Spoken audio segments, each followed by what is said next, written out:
అందరికీ నమస్కారం. సంతోషం ఫిల్మ్స్ కి స్వాగతం. ఈరోజు సినిమా విషయాలు తెలుసుకునే ముందు సంతోషం సురేష్ యూట్యూబ్ ఛానల్ ని, సంతోషం అప్డేట్స్ యూట్యూబ్ ఛానల్ ని, ఈ రెండు ఛానల్ ని సబ్స్క్రైబ్ చేసుకోండి. మరి ఈరోజు సినిమా విషయాలు ఏంటో ఇప్పుడు మనం చూసేద్దాం. కేంద్ర ప్రభుత్వం ఇటీవల సినిమా టికెట్లపై జీఎస్టీ రేట్లను తగ్గిస్తూ కీలక నిర్ణయం తీసుకున్న విషయం తెలిసిందే. 100 లోపు టికెట్లపై 12% నుంచి 5% జీఎస్టీ తగ్గిస్తూ నిర్ణయం తీసుకోవడం సినీ పరిశ్రమలో ఆనందాన్ని కలిగించింది. ఈ సందర్భంగా ప్రముఖ టాలీవుడ్ దర్శకుడు నాగ్ అశ్విన్ ప్రధానమంత్రి నరేంద్ర మోడీకి ఒక కీలక విజ్ఞప్తి చేశారు. సోషల్ మీడియా వేదికగా స్పందించిన నాగ్ అశ్విన్ జీఎస్టీ తగ్గింపును స్వాగతించారు. అయితే 100 ధరలోపు టికెట్లను విక్రయించే థియేటర్లు ప్రస్తుతం దేశవ్యాప్తంగా చాలా తక్కువగా ఉన్నాయని పేర్కొన్నారు. అందువల్ల ₹250 లోపు టికెట్లకు కూడా 5% జీఎస్టీ వర్తించాలి అని ప్రధాని మోడీకి సూచించారు. జీఎస్టీ సంస్కరణలు స్వాగతించదగినవి సార్, కానీ ఈ రోజుల్లో 100 టికెట్లను విక్రయించే థియేటర్లు తక్కువ. పరిశ్రమ అభివృద్ధి, మధ్యతరగతి ప్రేక్షకులను ఆకర్షించడానికి 250 లోపు టికెట్లపై 5% స్లాబ్ వర్తించాలి అని నాగ్ అశ్విన్ తన పోస్టులో పేర్కొన్నారు. అక్కినేని నాగ చైతన్య జోష్ సినిమాతో సినీ పరిశ్రమలోకి అడుగుపెట్టిన విషయం తెలిసిందే. సెప్టెంబర్ 5, 2009 విడుదలైన ఈ చిత్రం 16 సంవత్సరాలు పూర్తి చేసుకుంది.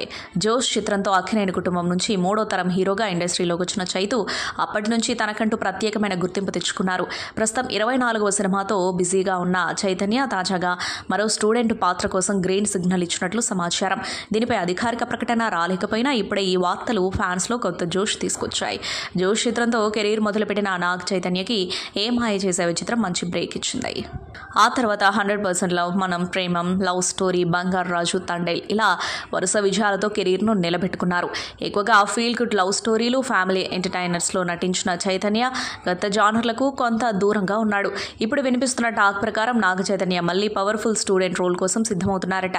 గతంలో జోష్లో కాలేజ్ స్టూడెంట్గా ఆకట్టుకున్న చైతు ఇప్పుడు ఇంకోసారి అలాంటి పాత్రతో స్క్రీన్పై మెరవనున్నట్లు టాక్. ఈ కొత్త ప్రాజెక్టుకు సంబంధించి చైతన్య ఇప్పటికే కథ విని ఫైనల్ చేశారని, త్వరలో పూర్తి వివరాలు బయటకు రానున్నాయని సమాచారం. అయితే ఈ సినిమా దర్శకత్వం వహించబోయే డైరెక్టర్ ఎవరు, బ్యానర్ ఏది అనే విషయాలు ఇంకా వెల్లడి కాలేదు.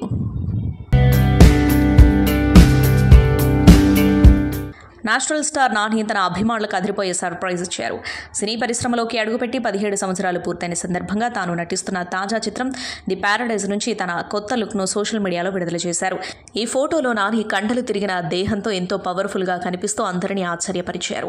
17 ఏళ్లుగా మీ ప్రేమతో ఇక్కడున్నాను, నా ప్రయాణం ఇప్పుడే మొదలైంది అంటూ ఆయన తన పోస్టుకు క్యాప్షన్ జోడించారు. ప్రస్తుతం ఈ పిక్ నెట్టింట వైరల్ అవుతుంది. దసరా వంటి బ్లాక్ బస్టర్ విజయం తర్వాత దర్శకుడు శ్రీకాంత్ ఓదెలా, నాని కాంబినేషన్లో వస్తున్న రెండో చిత్రం కావడంతో ది ప్యారడైజ్ పై భారీ అంచనాలు నెలకొన్నాయి. యాక్షన్ థ్రిల్లర్లో నాని జడేల్ అనే శక్తివంతమైన పాత్రలో కనిపించనున్నారు. చిత్రవర్గాల సమాచారం ప్రకారం ప్రస్తుతం హైదరాబాద్లో వేసిన భారీ సెట్లో టాకీ పార్ట్ చిత్రీకరణ వేగంగా జరుగుతోంది. ప్రముఖ హాస్య నటుడు కపిల్ శర్మ హోస్ట్ చేసే the great Indian Kapil show ఎప్పటికీ నవ్వుల పంట పండించే కార్యక్రమంగా పేరొందింది. అయితే తాజాగా విడుదలైన ఓ ప్రోమో మాత్రం ప్రేక్షకులను ఆశ్చర్యానికి గురిచేస్తుంది. ఈ ఎపిసోడ్కు Bollywood stars Sanjay Dutt, Sunil Shetty special గెస్టులుగా హాజరయ్యారు. షోలో కపిల్ శర్మ ప్రేక్షకులతో ఇంటరాక్ట్ అవుతూ ఉండగా ఒక అభిమాని మైక్ తీసుకుని సంజయ్ దత్ను ఆశ్చర్యపరిచాడు. సంజయ్ సార్, నేను ఈ రోజు నా భార్య, నా గర్ల్ ఫ్రెండ్ ఇద్దరిని తీసుకుని షోకి వచ్చాను అని చెప్పడంతో సెట్లో ఒక్కసారిగా నోరెళ్లబెట్టారు. కపిల్, అర్చన, పూరణ్ సింగ్, సంజయ్ దత్, సునీల్ శెట్టి కూడా ఒక్కసారిగా షాక్కు గురయ్యారు. ఒకేసారి భార్యను, ప్రేయస్ని తీసుకుని రావడమా అంటూ ఆశ్చర్యపోయారు. కానీ 3 సెకండ్ల నిశ్శబ్దం తర్వాత నవ్వుల పువ్వులు విరబూశాయి. సంజయ్ దత్ నేరుగా అతని వద్దకు వెళ్లి, ఇలా మీరు ఎలా చేయగలిగారు, దయచేసి ఆ టెక్నిక్ మాకు కూడా చెప్పండి అని అనడంతో షో మొత్తం కేకలతో మారుమోగిపోయింది. ఈ సరదా సంభాషణ ప్రోమో సోషల్ మీడియాలో వైరల్ అవుతుంది. నెటిజన్స్ కమెంట్ల వర్షం కురిపిస్తున్నారు. బాలీవుడ్ స్టార్ దంపతులు రాజ్ కుమార్ రావు, పత్రలేఖ త్వరలో తల్లిదండ్రులు కాబోతున్న విషయం తెలిసిందే. ఈ శుభవార్తను ఇటీవల సోషల్ మీడియాలో అభిమానులతో పంచుకుంది జంట. దాదాపు 10 ఏళ్లు డేటింగ్లో ఉన్న వీరిద్దరూ 2021లో వివాహం చేసుకున్నారు. అయితే పెళ్లైన అనంతరం కెరీర్ పరంగా గ్యాప్ తీసుకున్న ఈ జంట త్వరలోనే పేరెంట్స్ అవ్వబోతున్నట్లు ప్రకటించింది. అయితే తన ప్రెగ్నెన్సీ విషయంలో తాజాగా ఆసక్తికర విషయాలను పంచుకుంది నటి పత్రలేఖ. ఇటీవల ఒక పాడ్కాస్ట్లో పాల్గొన్న పత్రలేఖ మాట్లాడుతూ తమకెప్పుడు పిల్లలు కావాలనే దానిపై క్లారిటీ లేకపోవడంతో 3 ఏళ్ల క్రితం తన అన్నలను ఫ్రీజ్ చేయించుకుని చేయించుకున్నట్లు తెలిపింది. అయితే ఫ్రీజ్ చేయించడం అనుకున్నంత సులభమైన పద్ధతి కాదని, దాని వలన కొన్ని దుష్ప్రభావాలు కూడా ఉంటాయని పత్రలేఖ తెలిపింది. ఎగ్ ఫ్రీజింగ్ ప్రక్రియ ఎంత కష్టమో నా డాక్టర్ నాకు చెప్పలేదు. ఎగ్ ఫ్రీజింగ్ వలన నేను బరువు పెరగడమే కాకుండా మానసికంగా కుంగుబాటుకు లోనయ్యాను. అందుకే ఎగ్ ఫ్రీజ్ చేయించుకోవడం కంటే సహజంగా గర్భం దాల్చడం చాలా సులభమని తర్వాత తెలిసింది. ఇప్పుడున్న యువతకి ఎగ్ ఫ్రీజింగ్ చేయించుకోవడం కంటే సహజంగా గర్భం దాల్చమని సలహా ఇస్తాను అంటూ పత్రలేఖ చెప్పుకొచ్చింది. దుబాయ్ వేదికగా south India international movie awards 2025 వేడుకలు ఘనంగా జరుగుతున్న విషయం తెలిసిందే. 2 రోజులు జరగనున్న ఈ వేడుకలు మొదటి రోజు తెలుగు, కన్నడ చిత్రాలకు అవార్డులు ప్రకటించగా, రెండో రోజు తమిళంతో పాటు మలయాళం సినిమాలకు అవార్డులను ప్రకటించనున్నారు. ఇక మొదటి రోజు తెలుగు అవార్డులను ప్రకటించగా ఇందులో పుష్ప 2 ది రోల్ సినిమా సత్తా చాటింది. ఉత్తమ నటుడిగా అల్లు అర్జున్తో పాటు శ్రీవల్లి పాత్రకు గాను రష్మిక ఉత్తమ నటి అవార్డును గెలుచుకుంది. అలాగే ఉత్తమ దర్శకుడిగా సుకుమార్, ఉత్తమ సంగీత దర్శకుడిగా దేవిశ్రీ ప్రసాద్ కూడా అవార్డులను అందుకున్నారు. ఉత్తమ చిత్రంగా ప్రభాస్ నటించిన కల్కి అవార్డును అందుకుంది. మరోవైపు ఈ అవార్డులో national crush Rashmika Mandanna special attraction గా నిలిచింది. చీరగడతో అవార్డు వేడుకలకు వచ్చిన ఈ అమ్మడు అందరి దృష్టిని ఆకర్షించింది. అనంతరం అభిమానులతో కలిసి సెల్ఫీలు దిగింది. ప్రస్తుతం ఇందుకు సంబంధించిన వీడియోలు వైరల్ గా మారాయి. సూపర్ స్టార్ ప్రభాస్ గురించి ప్రత్యేకంగా పరిచయం అవసరం లేదు. రెబల్ స్టార్ కృష్ణంరాజు వారసుడిగా సినీ రంగంలోకి అడుగుపెట్టి తెలుగు నుంచి పాన్ ఇండియా స్థాయికి ఎదిగిన ప్రభాస్ తన ప్రతి సినిమాతో ప్రేక్షకులని అలరించే ప్రయత్నం చేస్తున్నాడు. ఈ క్రమంలో ప్రభాస్ సినిమాలపై అభిమానుల్లో ఆసక్తి కలుగుతోంది. సోషల్ మీడియాలో వైరల్ అవుతుంది. ఈ ఆధార్ కార్డ్ ప్రకారం ప్రభాస్ అసలు పేరు ఉప్పలపాటి వెంకట సూర్యనారాయణ ప్రభాస్. పుట్టిన తేదీ 23/10/1979గా చూపించబడింది. ఇందులో కనిపించిన ఆధార్ నెంబర్ 598666239932. ఈ డాక్యుమెంట్ నిజమైనదా లేక ఫేకా అన్నది అధికారికంగా స్పష్టత లేదు, కానీ సోషల్ మీడియాలో ఇది ఫుల్ వైరల్ అవుతుంది. అభిమానులు దీని గురించి చర్చించుకుంటున్నారు. దుబాయ్లో సైమా హంగామా ఓ రేంజ్లో ఉంది. శుక్రవారం, శనివారాల్లో ఈ వేడుకని ప్లాన్ చేయగా తొలి రోజు తెలుగు, కన్నడ భాషలకు చెందిన నటీనటులు అవార్డులు సొంతం చేసుకున్నారు. పుష్ప సినిమాతో దేశవ్యాప్తంగా మంచి పేరు తెచ్చుకున్న అల్లు అర్జున్, రష్మిక మందన సైమా వేడుకల్లో సెంటర్ ఆఫ్ అట్రాక్షన్ కానున్నారు. ఉత్తమ నటుడిగా అల్లు అర్జున్కి అవార్డు దక్కగా ఉత్తమ నటిగా రష్మిక అవార్డు తీసుకున్నారు. ఇక ఉత్తమ దర్శకుడిగా సుకుమార్, ఉత్తమ సంగీత దర్శకుడిగా దేవిశ్రీ ప్రసాద్ అవార్డులు చేజిక్కించుకున్నారు. ఇక ఉత్తమ చిత్రంగా సైన్స్ ఫిక్షన్ మూవీ కల్కి చిత్రం నిలిచింది. పుష్ప 2 కల్కి చిత్రాలకి ఎక్కువ అవార్డులు దక్కడం విశేషం. ఈ వేడుకల్లో పాల్గొనేందుకు చాలా మంది స్టార్స్ దుబాయ్కి వెళ్లారు. తెలుగు, కన్నడ, తమిళ, మలయాళ భాషా చిత్రాల నటీనటులు, సాంకేతిక నిపుణులకు అవార్డులను అందజేసి సత్కరించే సైమా వేడుకల్లో ఇప్పుడు జరుగుతుంది 13వ ఎడిషన్. అయితే ఈ వేడుకలలో బెస్ట్ యాక్టర్ క్రిటిక్స్ అవార్డును తేజ దక్కించుకున్నారు. ఇక బెస్ట్ యాక్టర్ ఫీమేల్ డెబ్యూటెంట్ అవార్డును భాగ్యశ్రీ గెలుచుకుంది. తెలుగు ప్రేక్షకులకు సుపరిచితమైన లేడీ కమేడియన్ గీతా సింగ్. ఈ అమ్మడు తాజాగా ఇంటర్వ్యూలో తన వ్యక్తిగత జీవితానికి సంబంధించిన విషాదకర అనుభవాన్ని పంచుకున్నారు. సినిమాల్లో తనదైన కామెడీ టైమింగ్తో ప్రేక్షకులను నవ్వించిన ఈ నటి జీవితంలో మాత్రం ఎన్నో ఇబ్బందులు ఎదుర్కొన్నట్లు తెలిపారు. గీతా సింగ్ మాట్లాడుతూ 2 సార్లు సూసైడ్ అటెంప్ట్ చేశానని తెలిపారు. చనిపోవాలనిపించింది అంటూ ఆమె ఎమోషనల్గా పేర్కొన్నారు. నాకు తెలిసిన మహిళ దగ్గర 22 లక్షల రూపాయల వరకు చీటీ కట్టాను. ఓసారి అవసరం వచ్చినప్పుడు డబ్బు అడిగితే రెడీ చేస్తానని చెప్పింది. కానీ ఆ ఇంటికి వెళ్ళినప్పుడు అక్కడ సామాన్లేమీ లేకపోవడం చూసి షాక్ అయ్యాను. అడిగితే ఇల్లు షిఫ్ట్ అవుతున్నామనింది. కానీ రాత్రికి రాత్రే పారిపోయింది అని చెప్పుకొచ్చారు. ఈ మోసం జరిగి 8 ఏళ్ళు అవుతున్నా ఇప్పటికీ కోర్టులో కేసు నడుస్తుందని, కానీ ఆ మహిళ ఏమాత్రం పట్టించుకోవడం లేదని గీత వాపోయారు. రోజు ఒక్కొక్క రూపాయి దాచుకుని వాళ్ళకిచ్చాను, మోసం చేశారు, ఆమెను చూస్తే కొట్టాలనిపిస్తుంది అంటూ తన ఆవేదనను వెల్లడించారు. సూసైడ్ చేసుకోవాలని అనుకున్న సమయంలో తన అక్క ఇచ్చిన మద్దతును గుర్తు చేసుకున్న గీత, నా అక్క వచ్చి నన్ను తిట్టి లైన్లో పెట్టింది, లేకపోతే బతికి ఉండేదానిని కాదేమో అని భావోద్వేగంతో చెప్పారు. కొంతకాలం ఫ్యామిలీ ఇష్యూస్తో సినిమాలకు దూరంగా ఉన్న గీతా సింగ్ ఇప్పుడు మళ్ళీ సినీ రంగంలో యాక్టివ్ అవుతున్నారు. తన టాలెంట్కి తగిన అవకాశాలు రావాలని ఆశిస్తున్నట్లు చెప్పారు. బాలీవుడ్ ఇండస్ట్రీలో విషాదం చోటు చేసుకుంది. ప్రముఖ నటుడు ఆశిష్ వారంగా ఆకస్మికంగా మృతి చెందారు. ఆయన వయసు 55 సంవత్సరాలు. మరణానికి కారణాలు ఇప్పటివరకు అధికారికంగా వెల్లడి కాలేదు. ఆశిష్ హఠాన్ మరణంతో బాలీవుడ్ ప్రముఖులు అలాగే అభిమానులు తీవ్ర దిగ్భ్రాంతికి లోనయ్యారు. సపోర్టింగ్ రోల్స్ ద్వారా ప్రేక్షకుల మనసు దోచిన ఆశిష్ అనేక హిట్ చిత్రాల్లో నటించారు. ముఖ్యంగా అక్షయ్ కుమార్ నటించిన సూర్యవంశీ, అజయ్ దేవగన్, దృశ్యం, రాణి ముఖర్జీ, మర్దాని, సిద్ధార్థ్ మల్హోత్రా, ఏకులన్ వంటి పాపులర్ సినిమాల్లో కనిపించి మంచి గుర్తింపు తెచ్చుకున్నారు. హిందీ చిత్రాలతో పాటు మరాఠీ సినిమాల్లోనూ ఆశిష్ మంచి పాత్రలు పోషించి ప్రేక్షకుల మెప్పు పొందారు. మల్టీ టాలెంటెడ్ నటుడిగా గుర్తింపు పొందిన ఆయన రానున్న రోజుల్లో మరిన్ని ఉత్తమ అవకాశాలు అందుకొని స్టార్ నటుడిగా మారుతాడు అనుకుంటున్న సమయంలో ఇలా అర్ధాంతరంగా మృతి చెందడం పరిశ్రమకు తీరని లోటుగా మారింది. ఆశిష్ మృతిపై పలువురు నటులు, దర్శకులు, సహనటులు సోషల్ మీడియా వేదికగా తీవ్ర దిగ్భ్రాంతిని వ్యక్తం చేశారు. అతడి మరణాన్ని నమ్మలేకపోతున్న మంచి నటుడు, మంచి మనిషి, సినిమా సెట్స్లో ఆయన ఎనర్జీ మాకు గుర్తుండిపోతుంది అంటూ పలువురు భావోద్వేగానికి లోనయ్యారు. ఆశిష్ మృతి వెనక అసలు కారణం ఏంటన్నది ఇంకా అధికారికంగా వెల్లడి కాలేదు. కుటుంబ సభ్యులు కూడా ఇప్పటివరకు ఎలాంటి వివరాలు మీడియాకు అందించలేదు. దీంతో బాలీవుడ్ వర్గాల్లో వివిధ అనుమానాలు వ్యక్తమవుతున్నాయి. అసలు కారణం త్వరలో వెలుగులోకి రానుంది. సినిమా ప్రపంచంలో తనకంటూ ప్రత్యేక గుర్తింపు సంపాదించుకుంటున్న ఆశిష్ వారం ఆకస్మిక మరణం సినీ ఇండస్ట్రీకి తీరని లోటు. ఆయన ఆత్మకు శాంతి చేకూరాలని అభిమానులు, సన్నిహితులు, పలువురు ప్రముఖులు ప్రార్థిస్తున్నారు. టీమిండియా అండర్-19 క్రికెట్ జట్టుకు కెప్టెన్గా వ్యవహరించి 2012లో ప్రపంచ కప్ను సాధించి పెట్టిన డాషింగ్ క్రికెటర్ ఉన్ముఖ్ చంద్ జీవిత కథపై డాక్యుమెంటరీ తెరకెక్కుతోంది. అతని జీవిత ప్రయాణం ఆధారంగా తెరకెక్కిన డాక్యుమెంటరీ చిత్రం unbroken the Unmukt Chand story. Raghav Khanna దర్శకత్వం వహించిన ఈ డాక్యుమెంటరీని రివర్ ల్యాండ్ ఎంటర్టైన్మెంట్, తుడిప్ ఎంటర్టైన్మెంట్ సంస్థలు నిర్మించాయి. దీప్తి అగర్వాల్, జయశ్రీ ఖన్నా, తుషార్ ఉప్శంకర్ మరియు రాఘవ్ ఖన్నా నిర్మాతలుగా వ్యవహరించగా ప్రియాంక చౌదరి సహ నిర్మాతగా ఉన్నారు.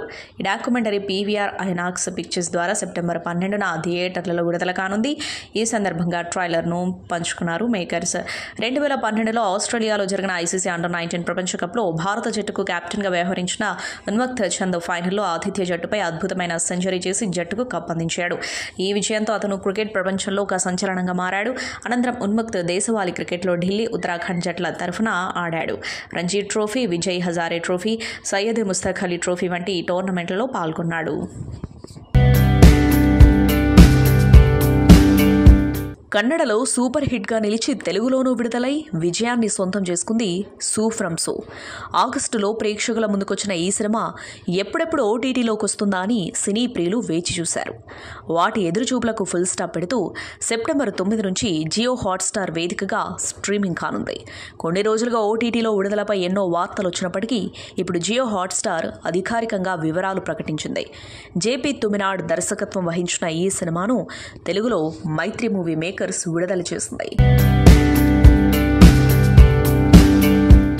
బాహుబలి 2 ఇంటర్వెల్ సీన్ చూసిన తర్వాత తనకు అర్జున్ రెడ్డి విషయంలో భయం వేసిందని దర్శకుడు సందీప్ వంగ అన్నారు. జయమ్ము నిశ్చయమురా కార్యక్రమంలో సందీప్ కొన్ని ఆసక్తికర విషయాలు పంచుకున్నారు. నటుడు జగపతి బాబు హోస్ట్గా వ్యవహరిస్తున్న ఈ టాక్ షో జీ5లో స్ట్రీమింగ్ అవుతుంది. తాజా ఎపిసోడ్కు రామ్ గోపాల్ వర్మ, సందీప్ వంగ అతిథులుగా హాజరయ్యారు. రామ్ గోపాల్ వర్మ గురించి సందీప్ మాట్లాడుతూ, ఆయన ఎన్నో విషయాల్లో నాకు గురువు. ఆయన చిత్రాలు చూసి తెలియని విషయాలు నేర్చుకున్నా. సత్య సినిమా 50-60 సార్లు చూశాను. అది చూసే ఎడిటింగ్ నేర్చుకున్నా అని చెప్పారు. నేను ఇప్పటి వరకు చూసిన సినిమాల్లో బాహుబలి 2 ఇంటర్వెల్ హైలైట్. దానికి మించిన ఇంటర్వెల్ సీన్ ఇప్పటి వరకు లేదు. అది చూసి నా స్టూడియోకి వచ్చి అర్జున్ రెడ్డి ఇంటర్వెల్ సీన్ చూశాను. ప్రేక్షకులకు నచ్చుతుందా లేదా అని ఒక్క నిమిషం భయం వేస్తుంది. ఇంటర్వెల్ కూడా గొప్పగా ఉండాలని రాజమౌళి నిరూపించారు. అర్జున్ రెడ్డి ట్రైలర్ విడుదలయ్యాక ప్రేక్షకుల స్పందన చూసి నాకు ధైర్యం వచ్చింది అని చెప్పారు. కమర్షియల్ సినిమాలతో పాటు పౌరాణిక, చారిత్రక నేపథ్యమున్న సినిమాలు తీసి ఇండస్ట్రీలో తనకంటూ ప్రత్యేక గుర్తింపు తెచ్చుకున్న దర్శకుడు గుణశేఖర్. చిరంజీవితో చూడాలని ఉంది తీసిన ఆయన మహేష్తో ఒక్కడు వంటి బ్లాక్ బస్టర్ తీశారు. అంతేకాదు వరుసగా మహేష్తో 3 సినిమాలు తీసి రికార్డు సృష్టించారు. ఇక ఆయన కెరీర్లో మైలురాయిగా నిలిచిన చిత్రం రుద్రమాదేవి. అనుష్క, రానా, అల్లు అర్జున్ కీలక పాత్రలో నటించిన ఈ చిత్రం బాక్సాఫీస్ వద్ద మంచి విజయాన్ని అందుకుంది. ఈ సినిమాలో రుద్రమదేవి పాత్ర తర్వాత సినిమాకే హైలైట్గా నిలిచిన పాత్ర గోన గన్నారెడ్డి. అల్లు అర్జున్ నటన అటు అభిమానుల్ని ఇటు ప్రేక్షకుల్ని ఆకట్టుకుంది. అయితే ఈ పాత్ర పోషించడానికి ఎన్టీఆర్, మహేష్లు కూడా ఆసక్తి చూపారని గుణశేఖర్ ఓ సందర్భంలో చెప్పారు. రుద్రమాదేవి సినిమా తీయడానికి నాకు స్ఫూర్తినిచ్చిన చిత్రం బ్రేవ్ హార్ట్. ఆ స్ఫూర్తితోనే రుద్రమాదేవి కథ చేయాలని నాకు అనిపించింది. అయితే డైరెక్టర్గా నాకు మంచి మార్కెట్ ఉన్నప్పుడు చేయాలని అనుకున్నా. ఒక్కడి తర్వాత దక్షిణాదిలో ఏ దర్శకుడు తీసుకోలేనంత పెద్ద పారితోషికాన్ని నాకు ఆఫర్ చేశారు. అప్పుడు రుద్రమాదేవి చేయాలని నిశ్చయించుకొని పలువురు నిర్మాతలకు కథ చెప్పా. కాకతీయుల నేపథ్యంలో గుణశేఖర్ చిత్రమంటూ పేపర్లో ప్రకటన కూడా వచ్చింది. కథ విన్న నిర్మాతలు బాగుందని అన్నారు. కానీ హీరోయిన్ ఓరియంటెడ్గా కాకుండా హీరో నేపథ్యంగా కథ మార్చమని అడిగారు. నేను కుదరదని చెప్పా. అలా ఆ సబ్జెక్టు పక్కకు వెళ్ళిపోయింది. దాంతో నేనే నిర్మాతగా మారి రుద్ర రుద్రమాదేవి తీశా. మహేష్తో ఒక్కడు తర్వాత ఎన్టీఆర్తో ఒక సినిమా చేద్దామనుకున్నాం. దాదాపు సెట్స్ పైకి వెళ్లాలనుకునేసరికి కథ సరిగ్గా కుదరలేదు అనిపించింది. రుద్రమాదేవి అనుకున్నప్పుడు కూడా ఎన్టీఆర్ మహేష్ పేర్లు బాగా వినిపించాయి. ఎందుకంటే వాళ్ళిద్దరితోనూ నేను పనిచేసా. వాళ్ళకు ఆ పాత్ర గురించి బాగా తెలుసు. వాళ్లే స్వయంగా గోన గన్నారెడ్డి పాత్ర చేయడానికి ఆసక్తి చూపారు. కానీ పరిస్థితులు అనుకూలించలేదు. అనంతరం అల్లు అర్జున్ ఆ పాత్ర పోషించారు. భవిష్యత్తులో తప్పకుండా నేను ఎన్టీఆర్ పనిచేస్తాం, అయితే అన్నీ కుదరాలి కదా అని గుణశేఖర్ చెప్పుకొచ్చారు. పవన్ కళ్యాణ్ కథానాయకుడిగా సుజిత్ దర్శకత్వంలో రూపొందుతున్న పాన్ ఇండియా చిత్రం ఓజీ డివివి ఎంటర్టైన్మెంట్ సంస్థ నిర్మించింది. ప్రియాంక మోహన్ కథానాయిక, ఇమ్రాన్ హష్మీ ప్రతినాయకుడిగా నటించారు. ఇప్పటికే చిత్రీకరణ పూర్తి చేసుకున్న ఈ మూవీ సెప్టెంబర్ 25న థియేటర్లోకి రానుంది. చిత్ర సంగీత దర్శకుడు తమన్ ఈ సినిమాకు సంబంధించి ఓ ఆసక్తికర వీడియోను పంచుకున్నారు. ఓజీ పోస్ట్ ప్రొడక్షన్ పనుల్లో భాగంగా ఆయన నేపథ్య సంగీతాన్ని సమకూర్చే పనిలో ఉన్నారు. ఇందుకోసం జపాన్ వాద్య పరికరం కోటోను ఉపయోగించి బీజిఎం క్రియేట్ చేసినట్లు తెలిపారు. అందుకు సంబంధించిన వీడియోను కూడా పంచుకున్నారు. ఇప్పటికే విడుదల చేసిన ప్రచార చిత్రాలు సినిమాపై అంచనాలు పెంచాయి. నమస్కారం అండి క్రిష్ గారు. నమస్కారం సార్. చాలా రోజుల తర్వాత మీ ఇంటర్వ్యూ. సంతోషంగా వెరీ వెరీ హ్యాపీ. సంతోషంగా. Thank you sir. Thank you. ఎంతవరకు ఎందుకొరకు ఇంత పరుగు అని అడక్కు. వీళ్ళది సరోజ కేబుల్ రాజు, రాణి రుద్రందేవి గోనగన్నారెడ్డి, ఒక పుష్పరాజు, ఒక శీలావతి. గట్టి మనుషుల కదండి, గట్టి మనస్తత్వాల కథ. తెలంగాణ ప్రభుత్వం మాదక ద్రవ్యాల మీద, మరి గంజాయి వీటి మీద బాగా ఉక్కుపాదం మోపింది. స్పష్టంగా చెప్పిన తెలంగాణ గడ్డ మీద గంజాయి కాదు కదా, గడ్డి పరకైనా మాదక ద్రవ్యాల వైపు ఆలోచన చేస్తే వాళ్ళ వెన్ను విరుస్తాము అని చెప్పి తెలంగాణ రాష్ట్ర ప్రభుత్వం స్పష్టంగా చెప్పింది. అలాంటి టైప్లో మీరు ఈ టైప్ సినిమా తీయటం అనేది మీరు రిస్క్గా భావించలేదు?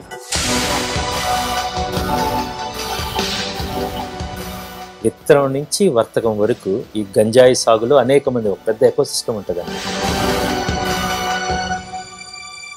తన క్యారెక్టర్ని ఆమె పెద్ద సవాలుగా తీసుకుందండి. ద ఫస్ట్ థింగ్ తను చెప్పింది, క్రిష్ గారు నేనా అంది. నేను ఎమ్మటన్నాను. సో ఈ సినిమాలో ఎలాంటి మెసేజ్ ఇవ్వబోతున్నారు? ఏ సినిమాలో ప్రామిస్, మొదటి సినిమా నుంచి ఇప్పుడు దాకా తీస్తున్నప్పుడు, సినిమా రాస్తున్నప్పుడు ఈ మెసేజ్ ఇవ్వాలని ఎప్పుడు చేయలేదు, ఒక్కసారి కూడా చేయలేదు.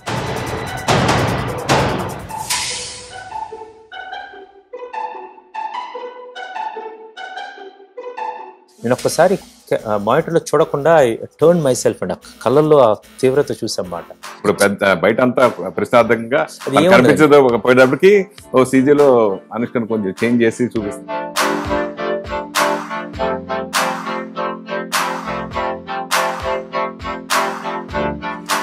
మనిషిగా కొన్నిసార్లు కింద పడిపోతుంటాం, కానీ మనం లెగవాలండి. బేసికల్గా తాళ్ళు ఇప్పిన జెండాలాగా రెపరెపలాడాలి మనిషిలాగా.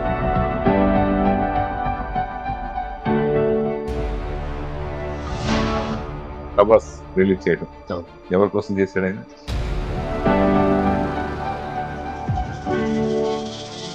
రీసెంట్గా బాగా ఎక్కువ మళ్ళీ బాలయ్య బాబు అనుకుంది సినిమా. సో దాంట్లో మళ్ళీ మాకు చెప్పిన ఒక క్యారెక్టర్ ఉందండి.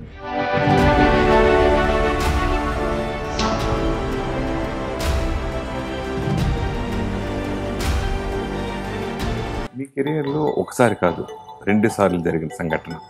ఒకటి మణికర్ణిక అండ్ మన ఆర్యర్ వీరమల్లు. ఎందుకు సడన్గా బయటకు వచ్చేసారు అనేది ఒక సినిమాగా 2 సినిమాలకు రావటం ఏంటి అసలు? పవన్ కళ్యాణ్ గారు అంటే నాకు చాలా ఇష్టం యాక్చువల్గా. Respect as a human being, as a leader, as an actor. ఇంకోవైపు సెకండ్ వైపు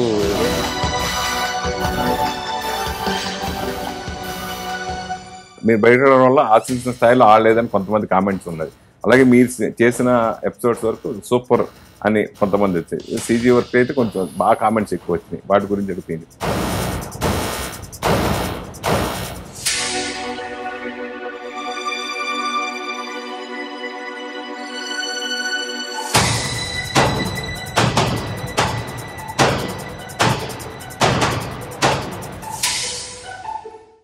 సంతోషం సురేష్ యూట్యూబ్ ఛానల్ ద్వారా ఎక్స్క్లూజివ్ ఇంటర్వ్యూని, ఎక్స్క్లూజివ్ లైవ్ షోస్ ని, ఎప్పటికప్పుడు కొత్త కొత్త విశేషాలని మీకు అందించడం జరుగుతుంది. మీ మొబైల్లోని యూట్యూబ్కి వెళ్ళి సంతోషం సురేష్ అని టైప్ చేయండి, అలాగే సంతోషం అప్డేట్స్ అని టైప్ చేయండి. ఈ రెండు ఛానల్ సబ్స్క్రైబ్ చేసుకుంటే ఎప్పుడు చూసేయండి. Thank you. Dress కట్సీ by KLM fashion mall.